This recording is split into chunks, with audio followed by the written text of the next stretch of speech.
할렐루야! 평안한 한 주 보내셨나요? 2021년 2월 7일 주일입니다. 오늘도 온라인을 통해 함께 예배드리는 사랑하는 모든 청년들에게 성령이 주시는 은혜와 또 평강이 함께 하시기를 예수님의 이름으로 축복합니다. 오늘 함께 보실 말씀은 사도행전 14장 19절에서 23절입니다. 저는 이 말씀을 가지고 이 믿음에 머물러 있으라라는 제목으로 말씀의 은혜를 나누려고 해요. 오래전에 한 영상을 통해서 좀 특별한 실험 카메라 하나를 본 적이 있습니다. 어린 아이들이 낮에 부모님과 놀이터에서 놀고 있다가 부모님이 잠시 자리를 비운 사이에 낯선 사람이 찾아왔을 때 어떻게 행동을 하는지에 대해서 이렇게 찍어놓은 그런 실험 카메라였는데요. 오늘 그 영상에 대해 잠깐 이야기를 나누고 말씀을 이어가도록 하겠습니다. 제작진이 먼저 사전에 부모님과 이야기를 나눠요.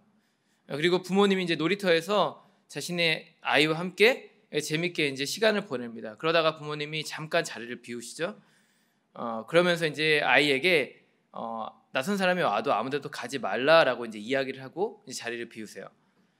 그리고는 곧바로 부모님이 자리를 비우신 사이에 제작진이 낯선 사람을 투입시킵니다. 그리고 아이에게 엄마 혹은 아빠가 너를 데리고 오라고 했어 라는 말을 전하게 해요. 그리고 그 모습을 부모님은 제작진과 함께 멀리서 지켜보는 거죠. 여러분, 이 실험을 통해서 어떤 일이 벌어졌을까요? 많은 아이들이 낯선 사람의 말을 믿고 그를 따라갔다라는 거예요. 엄마 아빠와 분명히 약속을 했는데 그 약속을 다 잊어버린 채 그 자신에게 이야기를 하는 그 사람의 말만 믿고 그를 따라갔다라는 거죠. 그런데 더 놀라운 것은요, 그걸 지켜보는 부모님들의 반응이었어요. 왠지 아세요? 그건 바로 대부분의 부모님들이 그 모습을 지켜보면서 하염없이 눈물을 흘렸기 때문입니다. 이상하죠? 지금 눈앞에 있는 상황은 실제가 아니에요. 실험 카메라입니다. 자기 자녀가 실제로 유괴를 당하는 상황이 아니라는 거예요. 그런데도 많은 부모님들이 그 모습을 지켜보면서 눈물을 흘립니다. 그리고는 실험 카메라가 끝난 이후에 아이에게 곧장 뛰어가서 아이를 껴안으면서 모두 다 똑같은 말을 하는 거예요. 엄마가 여기 있으랬잖아. 아빠가 기다리랬잖아. 이 말을 계속 반복하는 거죠. 그런데 그 상황에서 아이는 영문도 모른 채 눈을 동그랗게 뜨고 우는 엄마 아빠를 바라보는 겁니다. 그런데 저는 이것이 어쩌면 우리를 향한 예수님의 마음이 아닐까라는 생각을 해봤습니다. 또 그 아이의 그 눈을 동그랗게 뜬 그 모습이 주님을 향한 우리의 믿음 없음의 그 모습이 아닐까라는 생각도 해봤어요. 예수님은 오늘도 우리에게 이렇게 말씀하십니다. 잠시만 기다려. 그러면 이 어려움이 곧 지나갈 거야. 믿음 안에 머물러 있어야 한다. 어렵고 힘들더라도 끝까지 버텨야 해. 이 말씀을 전하시는데 우리는 어떻게 행동합니까? 많은 경우 너무나도 쉽게 그 주님의 음성을 외면할 때가 있어요. 힘들다는 핑계로, 또 기다려도 답이 없다라는 그런 식의 원망을 주님 앞에 내뱉으며 그렇게 내가 하고 싶은 대로 행동하고 생각하고 또 말할 때가 있다라는 거예요. 그런데 그거 아세요? 그럴 때마다 예수님이 우리를 바라보며 우신다라는 겁니다. 실험 카메라 속에 내 아이를 바라보며 눈물 흘리는 그 부모님의 모습과 같이 우리를 바라보며 눈물 흘리신다라는 거죠. 우리는 뭐 이 정도면 괜찮겠지라고 생각할 수 있어요. 그러나 그걸 바라보는 예수님의 마음은 그렇지 않다라는 겁니다. 실험 카메라 말미에 보면은요, 여러분, 이 부모님과 아이들이 약속을 하는 장면이 하나가 나와요. 그걸 보면 대부분의 부모님들은 아이에게 매우 진지한 표정으로 다시는 낯선 사람이 너에게 찾아와서 같이 가자고 해도 따라가면 안 돼라고 이렇게 이야기합니다. 그런데 아이들은 어떤가요? 대부분의 아이들은 이 상황이 어떤 상황인지도 알지 못한 채 눈을 동그랗게 뜨고 그냥 너무나도 쉽게 네라고 대답을 해요. 엄마는 울고 아빠도 울고 그리고 심각한 그런 표정으로 아이에게 진지한 표정으로 아이와 약속을 맺는데 아이는 그 약속이 그렇게 중요하다는 것을 전혀 인식하지 못합니다. 그런데 오늘 성경은 우리와 하나님과의 약속, 그것이 이러한 모습이어서는 안 된다라고 말하고 있는 거예요. 하나님의 자녀로 부름을 받았다라면, 하나님을 사랑한다라면 우리 앞에 어떠한 유혹과 또 핍박이 다가올지라도 절대로 그 하나님과의 약속을 깨서는 안 된다는 거죠. 그 약속을 가볍게 여기지 말라는 겁니다. 절대 믿음의 자리를 떠나지 말라는 거예요. 오늘 본문에 기록된 여러분 사도 바울을 한번 생각해 볼까요? 사도 바울이 이방인의 사도로 부름을 받습니다. 그 이후에 바나바와 함께 1차 전도 여행을 떠나요. 오늘 본문이 그 내용을 담고 있습니다. 사도행전 13장 13절 이하에 보시면은요, 바울과 바나바는 가장 먼저 비시디아 안디옥이라는 지역에서 복음을 전해요. 그리고 14장에 들어와서는요, 이고니온에서 이제 전도를 하기 시작합니다. 당시만 해도 바울과 바나바는 회당을 중심으로 복음 전파의 사역을 감당했어요. 이것은 구약의 말씀을 잘 알고 있었던 유대인들, 그들에게 예수 그리스도를 전하는 것이 조금 더 수월했기 때문이었던 것 같습니다. 그런데 이러한 그들의 전략은 실제로도 꽤 좋은 결과를 만들어내요. 모든 사람들이 복음을 받아들이진 않았지만 그래도 상당수의 사람들이 예수님을 영접하는 그런 은혜를 바울과 바나바가 경험하게 됩니다.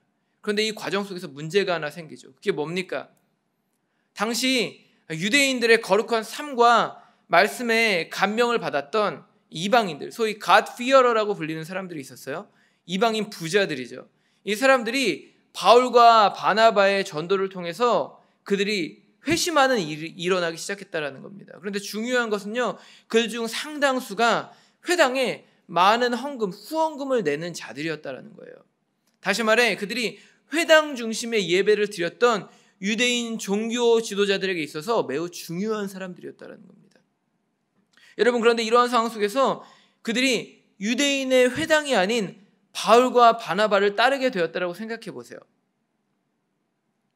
그러한 상황을 경험한 유대인들의 마음이 어땠을까요?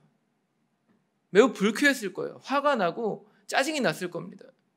당시 여러분 유대인들의 삶을 한번 우리가 생각해 볼까요? 그들은 종교의 자유를 가지고 있었습니다. 그러나 엄밀히 말하면 그들은 로마의 지배를 받는 노예였어요. 여러분, 그런 상황 속에서 그들이 자신들의 고유의 종교를 지키기 위해서 회당을 운영하고 유지하기 위해서 필요한 금액들이 분명히 있었을 겁니다. 그런데 그들은 노예잖아요. 여러분, 그것을 유지하는 게 쉬웠을까요? 결코 쉽지만은 않았을 겁니다. 그렇기 때문에 이방인 부자들, 가피어러, 그들의 후원이 무엇보다도 그들에게 중요했을 거예요. 그런데 바울과 바나바가 의도치 않게 그들에게 복음을 전했고 그들이 회심하여서 바울과 바나바를 따르게 되는 일이 일어난 겁니다. 이것 때문에 일부의 이 유대인들이 바울과 바나바를 배척하기 시작해요. 그러나 바울은 이러한 대우에도 불구하고 복음 전파의 사명을 멈출 수는 없었습니다. 그들의 목적은 돈이 아니었습니다. 그들의 목적은 생명을 살리는 거였죠. 그렇게 그들은 오히려 그러한 핍박에도 불구하고 이 안디옥과 이고니온에 교회를 세우고 그곳에서 복음 전파의 사명을 열심히 또 감당하기 시작해요. 그리고는 곧장 이 루스드라로 또 다시 전도 여행을 떠나기 시작합니다. 거기서 나면서부터 걷지 못했던 사람의 병을 고친 뒤에 이제 사람들의 주목을 받기 시작하는 거예요. 그런데 이제 여기서 문제가 터집니다. 그게 뭐였죠? 바울과 바나바 때문에 이제 화가 난 사람들, 그들이 그를 잡기 위해 루스드라까지 쫓아 내려왔다라는 거예요. 여러분, 비시디아 안디옥에서 루스드라까지 거리가 얼마나 되는지 아세요? 무려 160km나 됐다고 말해요. 이고니온도 64km나 떨어져 있었습니다. 그런데 이 두 지역의 사람들이 지금 바울과 바나바 이 두 사람을 잡기 위해 루스드라로 쫓아오는 거예요. 이에 대해 19절이 이렇게 말합니다. 그런데 유대 사람들이 안디옥과 이고니온에서 거기로 몰려와서 군중을 설득하고 바울을 돌로 쳤다. 그들은 바울이 죽은 줄 알고 그를 성 밖으로 끌어냈다. 여러분, 바울의 일행을 잡기 위해 온 사람들은요, 루스드라에 도착하자마자 치유의 기적을 경험한 사람들을 꼬드기기 시작합니다. 그리고는 이 바울과 바나바에게 누명을 씌워서 그들을 돌로 치게 만들어요. 얼마나 세게 쳤는지 이 사람들은 바울이 죽은 줄 알았다라고 그렇게까지 기록하고 있습니다. 그런데 놀라운 건 뭔지 아세요? 바울이 그날 밤에 다시 그 성으로 들어갔다는 거예요. 오늘 20절이 이렇게 말합니다. 그러나 제자들이 바울을 둘러섰을 때 그는 일어나서 성 안으로 들어갔다. 이튿날 그는 바나바와 함께 더베로 떠났다. 여러분, 자신을 돌로 쳐 죽이려 했던 사람들이 있는 곳이에요. 심지어 바울이 죽은 줄 알았다라고까지 말하고 있습니다. 그 정도로 바울이 엄청난 상처를 입었어요. 그런데 여러분, 그렇게 자신을 죽이려 했던 사람들이 득실되는 그 성에 다시 들어가는 일이 쉬운 일이었을까요? 절대 그렇지 않습니다. 방금 그 일을 당했다면 아마 그 트라우마 때문에 그곳 근처에도 가기 싫었을 수도 있어요. 보통의 사람이라면 그렇게 행동하는 게 맞아요. 그런데 오늘 바울은 어떻게 행동합니까? 그날 밤에 다시 그곳에 들어가는 거예요. 그리고 거기서 하루를 보냅니다. 그리고는 다음날 아침에 아무 일도 없었다는 듯이 더베라는 지역으로 떠나요. 36km 정도 떨어진 더베라는 그 다른 지역으로 떠납니다. 그리고 그곳에서 또다시 복음을 전해요. 복음을 전하는 일 때문에 맞아 죽을 뻔했는데, 그런데 자신을 죽이려 했던 사람들이 있는 성에 들어가서 하루를 보낸 뒤에 다시 다른 지역으로 이동해서 그 일을 시작하는 겁니다.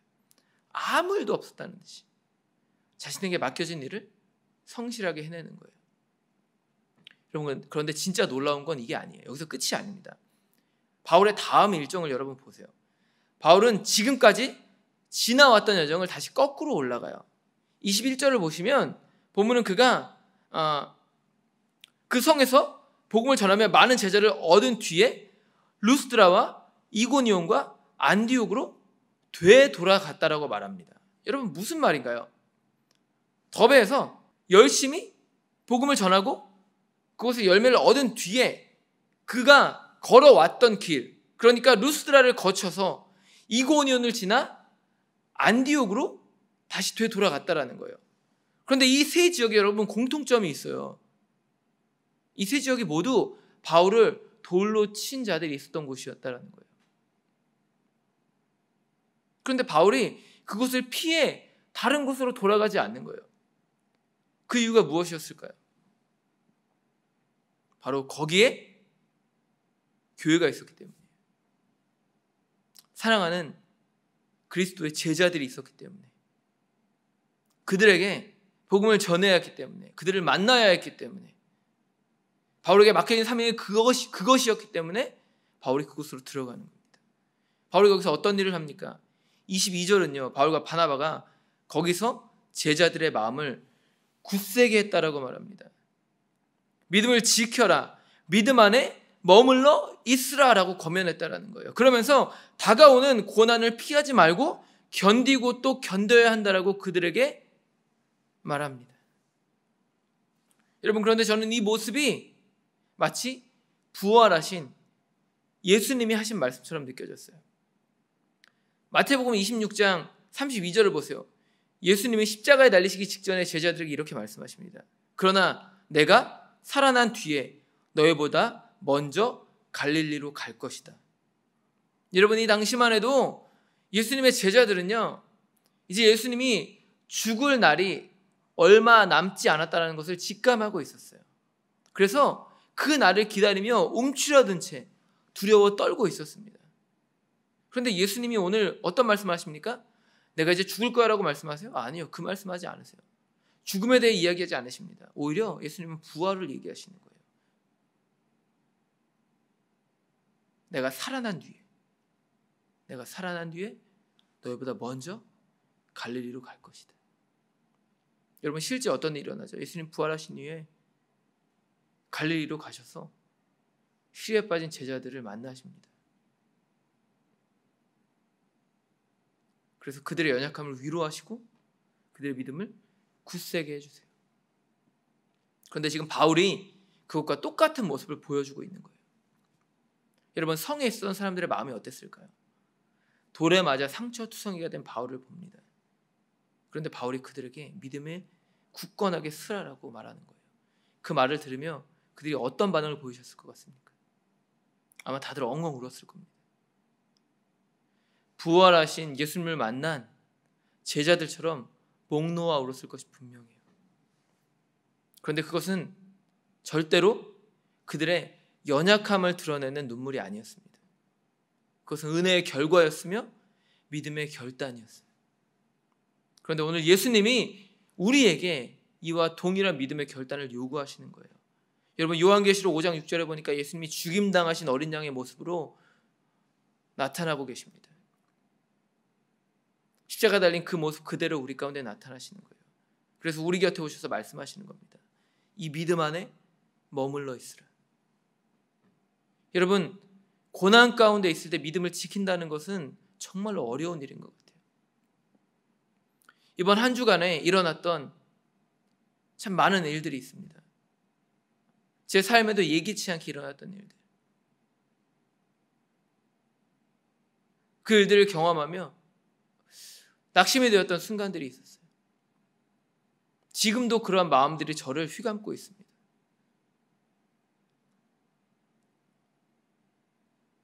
그러한 상황 속에 있을 때 믿음을 지켜낸다는 것이 얼마나 어려운 일인지를 이번 한 주간 더 깊이 체감하는 것 같아요. 보기 좋고 듣기 좋은 유혹보다 고난이 훨씬 더 힘들다는 것을 더 깊이 깨닫게 되는 것 같습니다. 그런데 오늘 주님이 우리 가운데 말씀하시는 것은 뭔가요? 그 자리에서 넘어져 있지 말고 쓰러져 있지 말고 버티고 버텨내어 일어나라고 말씀하시는 거예요. 왜 그렇게 버티라고 말씀하시는 거죠? 그래야만 예수 그리스도께서 십자가 달려 죽으신 그것이 헛되지 않기 때문이에요. 예수님이 나은 사람 살리기 위해서 생명을 버리셨습니다. 그런데 우리 앞에 있는 이 고난이 뭐가 그렇게 대수롭냐는 거예요. 예수님을 사랑한다라면, 그 사랑을 우리가 알고 있다라면, 그 은혜를 우리가 깨달았다라면 지금 우리 앞에 놓인 이 어려운 현실이 아무것도 아니라는 겁니다. 그냥 툴툴 털고 일어날 수 있는 일이라는 거예요. 바울이 오늘 우리 가운데 이렇게 말합니다. 생각하건대 현재의 고난은 장차 우리에게 나타날 영광과 비교할 수 없도다. 아멘.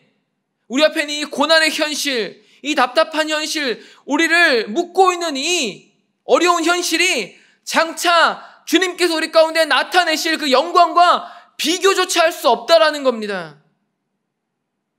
그게 우리 가운데 예비되어 있다라는 거예요.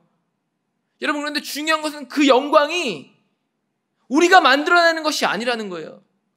바울이 뭐라고 말합니까? 그것이 우리에게 나타날 영광이라고 말하고 있어요. 예수님이 우리를 위해 그 영광의 날을 준비해 놓으셨다라는 겁니다. 이미 예비되어 있다라는 거예요. 그런데 지금 우리 앞에 있는 이 고난의 이 현실이 우리를 짓누른다고 해서 우리가 넘어져 있어서는 안 된다라는 겁니다. 일어나야 된다라는 거예요. 그 영광을 바라보며 그 소망을 가지고 다시 일어나서 아무 일도 없다는 듯이 우리의 삶을 털어내고 하나님이 예비하신 그 길을 향해 달려가야 된다라는 겁니다. 상처받았을지라도, 오해받고, 손가락질 받고, 사람들이 나에게 원망의 말을 내뱉는다고 할지라도, 이 코로나라는 현실이 우리를 짓누르고 있다고 할지라도 여러분, 절대로 넘어져 있어서는 안 된다는 거예요. 여러분, 현실 앞에 무릎 꿇지 마세요. 악착같이 버텨내세요. 버티다 보면 주님의 영광이 우리 가운데 나타날 날이 다가올 것입니다. 여러분, 그날을 기다리세요. 어떻게 기다려야 합니까? 믿음 안에 머물러 있으셔야 해요. 고난의 현실에 머물러 있는 것이 아니라 고난의 현실을 뛰어넘는 믿음 안에 머물러 있으셔야 합니다. 그러면 그 믿음의 현실 안에서 예수님이 우리를 위로하시고 격려하시고 우리의 상처를 싸매어 주실 것입니다. 그것을 통하여서 다시 한번 독수리 날개쳐 오름 같은 그 새 힘을 허락하실 거예요. 그러므로 돌아오는 한 주 가운데 여러분, 우리의 마음 가운데 예수님 한 분밖에 없다라는 그 믿음을 심으시기 바라요. 그 믿음을 가지고 말씀과 기도로 여러분 깨어있는 삶을 사시기 바랍니다. 그것을 통해 다가오는 회복의 날, 장차 나타날 영광의 날을 기대함으로 준비하는 사랑하는 모든 청년들이 되시기를 예수님의 이름으로 간절히 축복합니다. 기도하겠습니다. 하나님, 오늘도 귀하고 복된 주일을 맞아 청년부 온라인 예배로 함께 모여 예배드리게 하심에 감사드립니다. 온라인이라는 제한된 현실 속에서 예배하나 하나님이 예배 가운데 성령이 임재하실 줄 믿습니다. 우리가 예배드리는 각 처소에 성령이 임재하실 줄 믿습니다. 그 임재하신 성령께서 우리의 마음 가운데 있는 모든 상처난 그 아픔들을 다 치유하실 줄 믿습니다. 하나님, 바울이 고난과 절망 속에서도 모든 문제와 상황들을 다 털어내고 믿음 안에 머물러 있어 승리를 이루었던 것 같이 우리도 그러한 삶을 살기를 원하오니 주여 이 고난의 현실에 묶여있지 않게 해주시고 이 고난의 현실을 털고 일어나 하나님이 예비하신 그 영광의 날을 바라보며 믿음으로 달려나아갈 수 있는 우리 모든 사랑하는 청년들이 될 수 있도록 붙잡으시고 인도하여 주시옵소서. 하나님, 그것을 통하여서 고난의 현실에 굴하지 않고 믿음으로 견디며 버텨내며 하나님 승리를 향해 달려나가는 하나님의 비전을 고난의 현실 속에서 이루어낼 수 있는 우리 모두가 될 수 있도록 주님께서 역사하여 주시옵소서. 그렇게 우리와 함께 하실 것을 믿고 의지하며 우리를 구원하신, 우리를 죽기까지 사랑하신 나사렛 예수 그리스도의 이름으로 감사하며 간절히 기도드렸습니다. 아멘.